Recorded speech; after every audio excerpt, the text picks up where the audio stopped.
Une baisse de taux de la Réserve fédérale des États-Unis est-elle jouable le 30 juillet? S&P 500, objectif atteint. Yes, chers amis, rappelez-vous, c'était mon scénario. Revenir au record historique. Maintenant, c'est fait. Target reached. Oui, mais moi je me mouille, vous me connaissez. Que peut-on attendre pour la suite? Chers amis, je vous ai préparé un dossier spécial Fed. Je vais me mouiller. Je vous donne dans cette vidéo mon scénario pour la Fed. Est-il possible d'avoir une baisse de taux le 30 juillet? Ça se joue à pas grand-chose. Le consensus est plutôt sur septembre. Mais d'ailleurs, il faut comprendre comment ça marche, une décision de politique monétaire de la Fed. Voici le plan tout de suite de cette vidéo. J'espère qu'elle vous intéressera. Alors, première partie.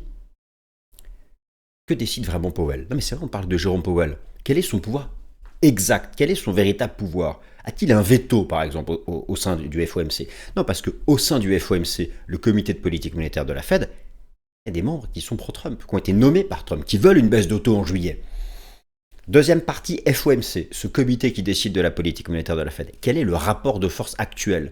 C'est bien de parler, de blablater, mais quelle est la probabilité technique réelle? Technique, je ne parle pas de graphique. Quelle est la probabilité technique réelle d'une baisse de taux en juillet? Le 30 juillet, ça se joue entre le 30 juillet ou le 17 septembre.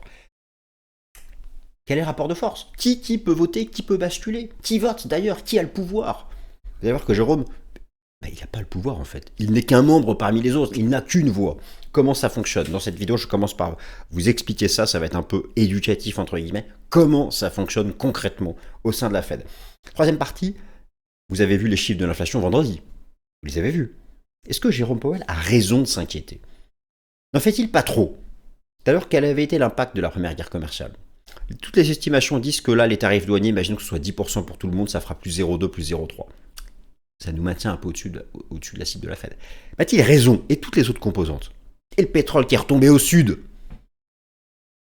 Rappelez-vous les collapsologues dans mon Fast and Forex, le pétrole à $130, $130, ils ont encore eu tort, comme d'hab.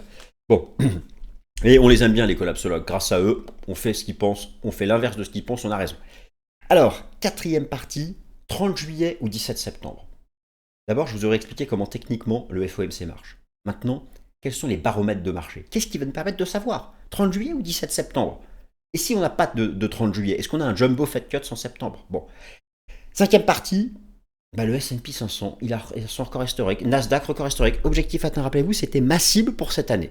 Elle est faite. Elle est faite au milieu d'année. Attends, qu'est-ce qu'on fait?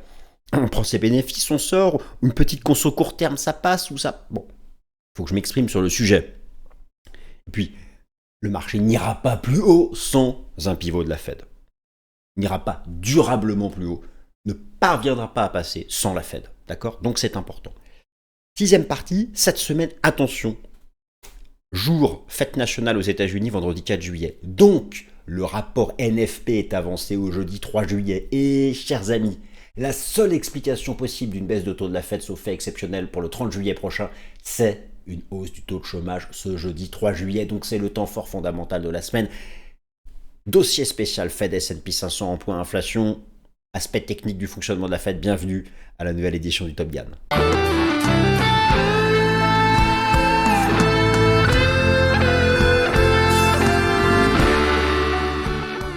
Avertissement légal. Cette vidéo ne constitue en aucun cas un conseil financier. Le contenu de cette vidéo ne constitue en aucun cas un conseil financier. Merci à tous. Bon, chers amis, est-ce que vous êtes prêts? Je vous ai vraiment préparé là un dossier spécial sur la Fed. Franchement, s'il vous plaît, restez jusqu'au bout. Vous allez comprendre comment ça marche. Non, parce que le débat est simple. 30 juillet versus 17 septembre. Et c'est important pour la tendance estivale. À un moment où, vous l'avez compris, le S&P 500 est à son record historique. Le Nasdaq, pareil, ça passe ou ça passe pas. On peut temporiser à court terme déjà, juste pour un aspect technique. Mais le marché ne peut pas aller plus haut. Il est tellement cher. En termes de valorisation, je reprendrai tout ça avec vous dans une prochaine vidéo. Sans pivot de la Fed, il n'ira pas plus haut. Il faut justifier. Il faut soit des perspectives de profit en hausse, et pour ça, il faut des accords commerciaux, soit la Fed qui pivote. On n'ira pas plus haut sinon, sauf bulle spéculative. Mais concrètement, au-delà de la Fed, l'inflation, Powell, pas Powell, qui décide le 30 juillet ou le 17 septembre de baisser les taux? C'est un vote. Et vous savez que Popo, là, l'ami Popo qui est juste au-dessus de ma tête, là, il décide pas seul. Et c'est même pas lui qui a le pouvoir dominant.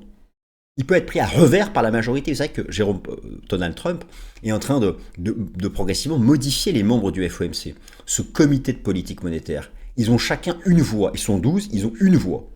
Powell, il a une voix. Et il n'a même pas de droit de veto. Donc si tout ce beau monde en face, même si lui il est prudent, même si lui ne veut pas baisser les taux, si la majorité veut baisser les taux, en juillet, ça baisse. Il n'a pas de pouvoir bloquant. Bon, mais pour l'instant, la majorité ne veut pas, justement. Alors, qui vote pas quel est le rapport de force actuel? Bon, c'est ce qu'on va voir. Ça va être la première partie de cette nouvelle édition du Top Gun, où, comme d'habitude, vous retrouvez tout a été chapitré dans la barre de temps. Donc, voilà, mes amis. Je me permets de vous appeler mes amis. Alors, Jérôme Powell, vous voyez, là, il fait ce petit geste-là. Vous voyez, ici, là, je fais le même geste que lui. Voilà, ça se joue à pas grand-chose. Ça se joue à pas grand-chose parce que... Alors, tout de suite, hein, la seconde vague d'inflation, s'il vous plaît, oubliez. Oubliez. Hein. D'ailleurs, le pétrole est revenu au sud. Ok, bon. Ça, d'ailleurs, encore une fois, hein, vous avez pu l'observer, que comme d'habitude, lorsqu'explosent les articles, le pétrole va à $200, il s'effondre. Bon, c'est exactement ce qui s'est passé, mais ça, c'est un autre sujet. Bon. Mais quand bien même, des économistes très intelligents ont essayé de chiffrer l'impact potentiel. Imaginons que tout le monde se mange 10% de droits de douane et la Chine est à 50%.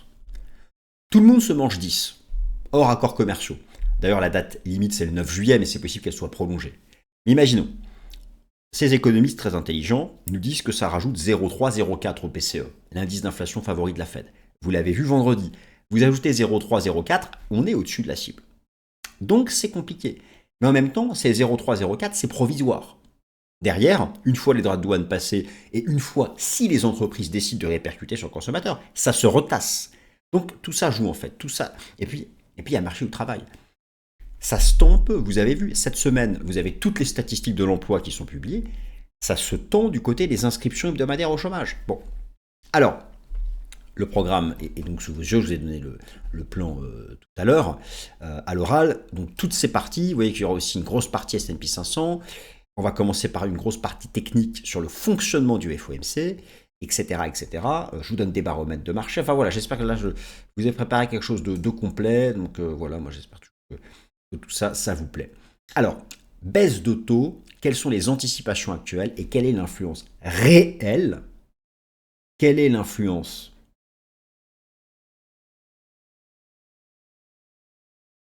réelle de Jérôme Powell? Bien lisons les amis. Alors le FOMC se compose de 12 personnes. 12 qui votent. 10 plus 2. Hop. Voilà, là ça fait 12. Ces 12 membres, d'où ils viennent? Vous avez 7 gouverneurs permanents au sein du comité de politique monétaire de la Fed. 7 sur 12. Eux, c'est du permanent. Vous avez le président de la Réserve fédérale de New York, qui lui est en permanence un membre votant. 7 plus le patron de la Fed de New York, parce que c'est la plus importante des banques centrales régionales, ça fait 8. 7 et 1, ça fait 8. Et vous ajoutez 7 plus 1 plus 4, patron de banques centrales régionales. Vous avez déjà expliqué que les États-Unis sont découpés en banques centrales régionales.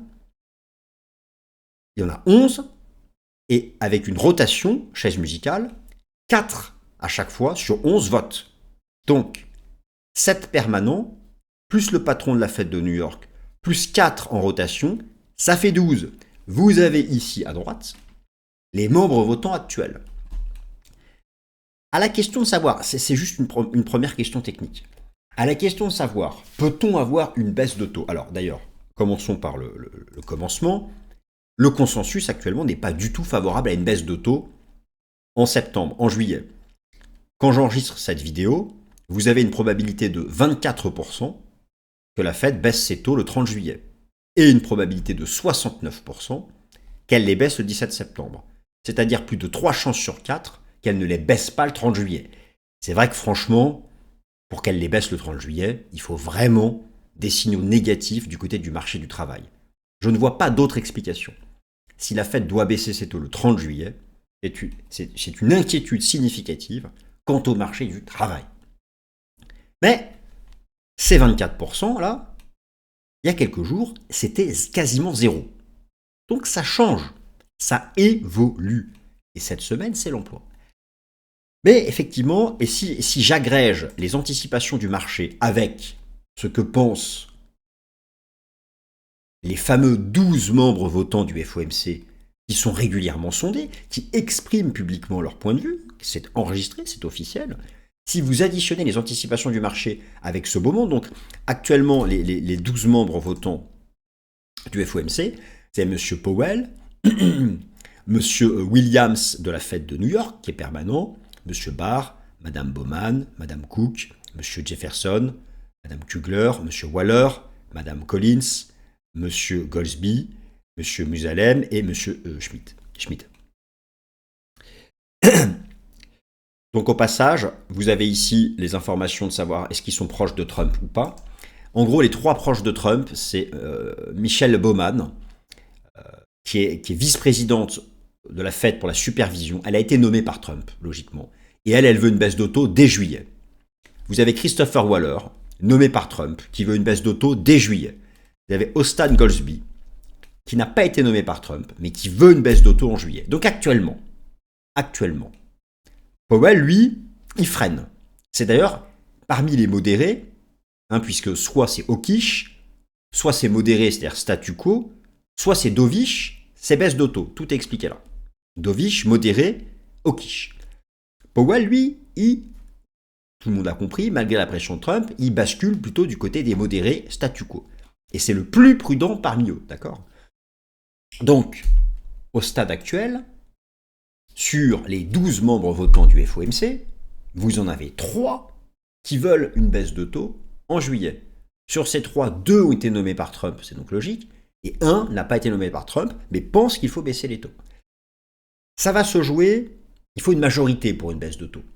Ça va se jouer donc sur 4 personnes, parmi les modérés, ici, qui pour certains, dans leur communication publique, ne sont pas loin de basculer pour une baisse de taux.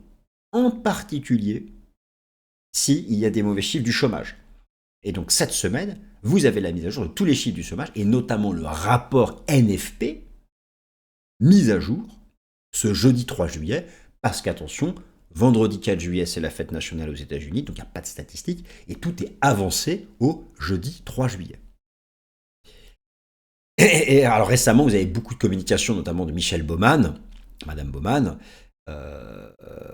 vice-présidente de la Fed pour la supervision bancaire, complètement, c'est un soutien affiché de Donald Trump, et elle communique à fond pour une baisse de taux le 30 juillet. Et ensuite, vous avez un jeu d'influence. C'est-à-dire que Powell n'a pas de veto, sa voix ne compte pas double. Mais chacun s'influence. Et Jérôme Powell, en tant que président, a un certain nombre de prérogatives qui peut créer un effet d'influence.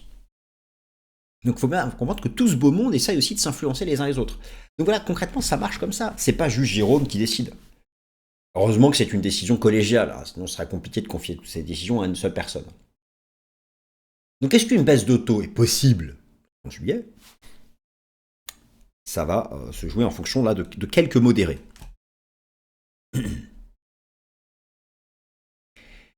Alors, est-ce que l'ami Jérôme en fait trop ? Jérôme, en fais-tu trop ? Il est vrai que Jérôme craint. Jérôme craint. D'ailleurs, lorsque vous regardez la mise à jour des dernières anticipations d'inflation de la Fed, effectivement, il y a des craintes d'un rebond assez significatif de l'inflation PCE. Elle serait à 3% en version nominale d'ici la fin d'année, 3,1 en version core, c'est-à-dire que la Fed est en train d'intégrer plus 0,4, plus 0,5 par rapport au PCE actuel.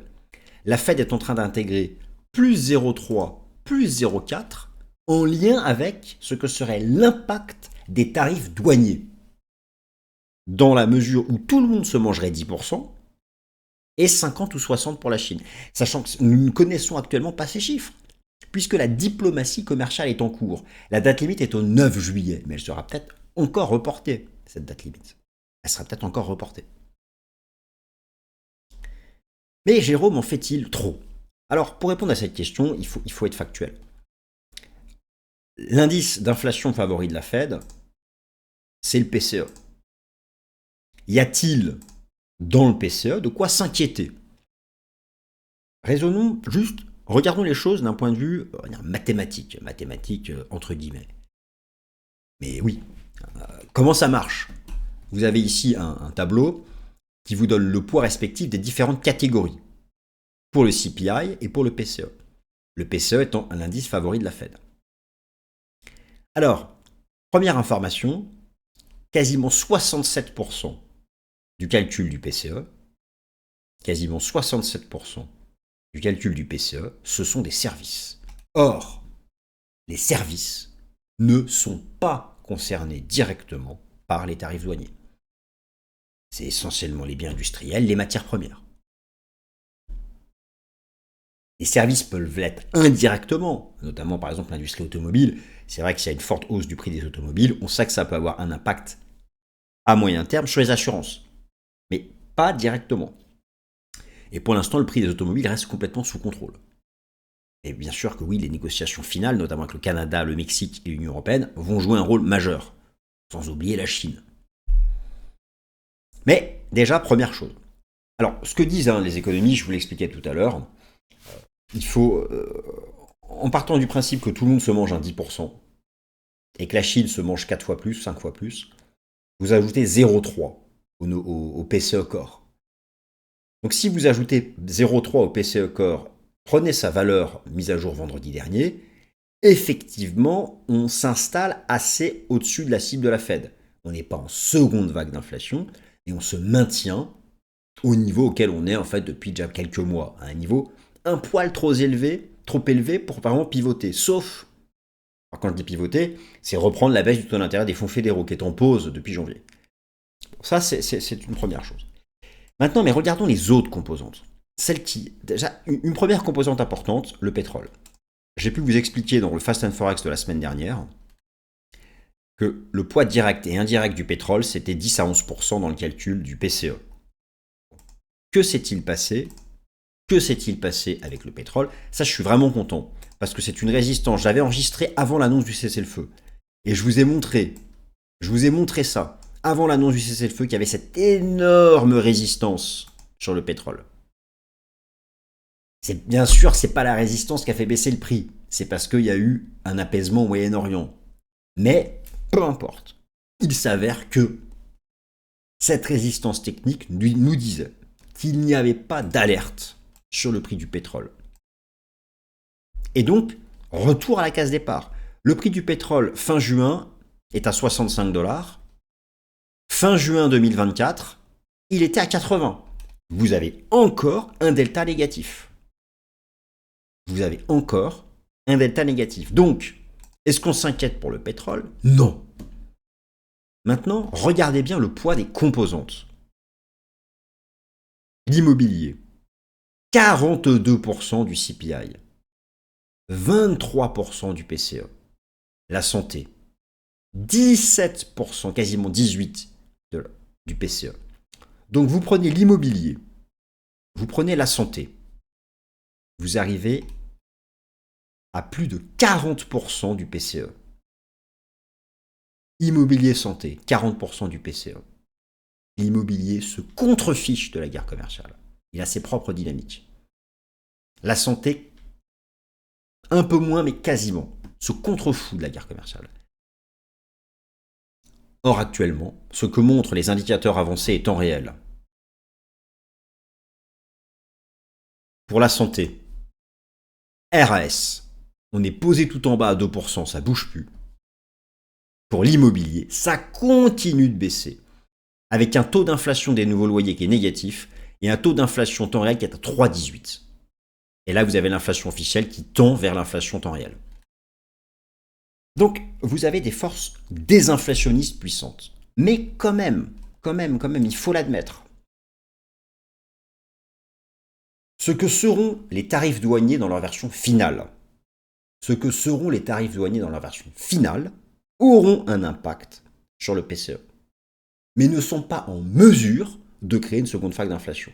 Mais ils peuvent maintenir le PCE 0,5, 0,6, peut-être 0,7% au-dessus de la cible de la Fed, sachant que cela serait provisoire.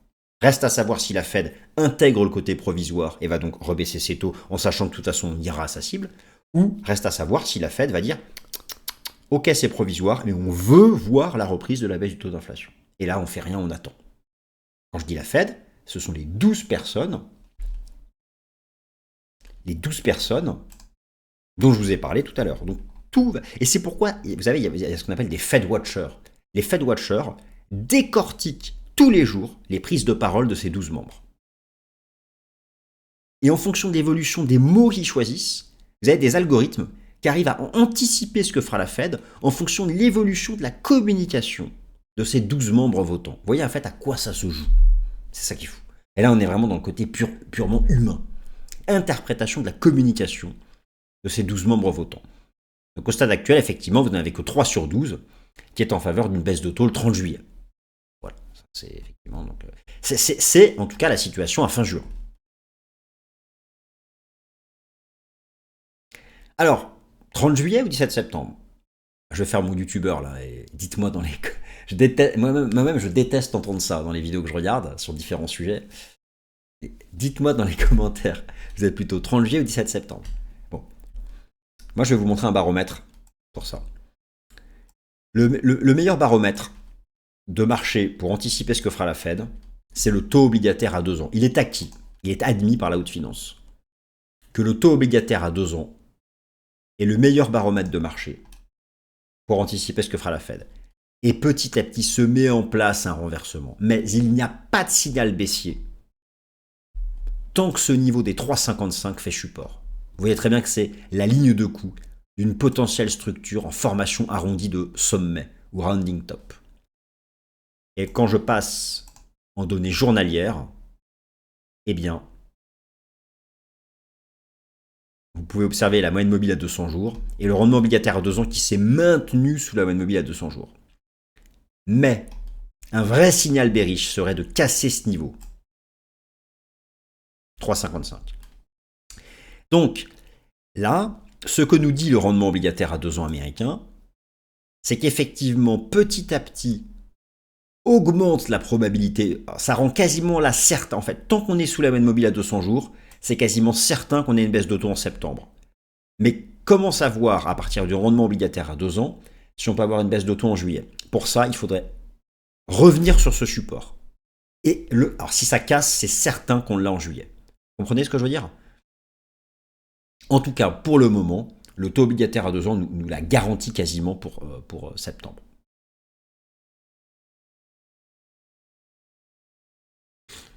Alors, maintenant pour le S&P 500, effectivement, et l'enjeu de la liquidité, ça c'est quelque chose dont j'ai pu vous parler lors de la conférence à Lausanne. Vous avez bien compris que, alors déjà je suis vraiment, il y a la corrélation positive entre la liquidité mondiale, et le S&P 500, ça a été démontré. Ça, je vous l'ai montré dans la conférence de Lausanne, que la liquidité structurelle, qui est donc l'addition du M2 plus la capacité de crédit de l'économie, faisait un nouveau record historique. Depuis qu'on s'est vu à Lausanne, elle a fait encore un nouveau record. Et donc, conséquence, objectif atteint. Alors attention, je n'enregistre pas la vidéo lundi matin, d'accord? J'enregistre en fin de semaine. C'était ma cible. C'est pile poil quand j'enregistre la vidéo, la cible est faite. Et je me suis énormément appuyé sur l'analyse chartiste, et notamment l'analyse chartiste en données hebdomadaires, où je faisais la comparaison avec la reprise post-Covid, et on a fait exact, c'est complètement surprenant comme on a fait la même chose. Notez qu'ici à l'époque du Covid, ensuite on a hésité. Là maintenant je m'exprime plus, là le marché peut marquer une pause. Je pense toujours que le haut de la vague 5, cette année sera plus haut, et qu'on ira chercher 6500 points, mais ça peut prendre du temps. Et le marché n'ira pas forcément cet été, d'accord? Ça peut d'abord retracer, attendre les supports, attendre les moyennes mobiles, la 200, la 50, attendre les supports dynamiques du système Ishimoku qui sont plus bas. Ça peut prendre son temps. Ça peut prendre son temps. Mais peu importe, objectif atteint, en lien avec l'analyse technique hebdomadaire, en lien avec ce que nous disait l'analyse quantitative, en lien avec ce que nous disait le sentiment du marché qui est resté archi bearish malgré le rebond, le sentiment des particuliers, et ça il faut en avoir une lecture contrarienne, cette approche prix, momentum, sentiment, liquidité a démontré son efficacité. Pas pour me jeter des fleurs, on s'en fout complètement. C'est juste une approche méthodologique pour comprendre pourquoi on pouvait envisager de revenir au contact du record historique. Maintenant, le marché va peut-être temporiser, il peut avoir besoin de le faire, c'est pas grave. Il y a une seule règle en tendance haussière, une seule règle à se mettre dans la tête. En tendance haussière, j'achète sur support, je n'achète pas sous résistance. Et en tendance baissière, je vends sous résistance. Point.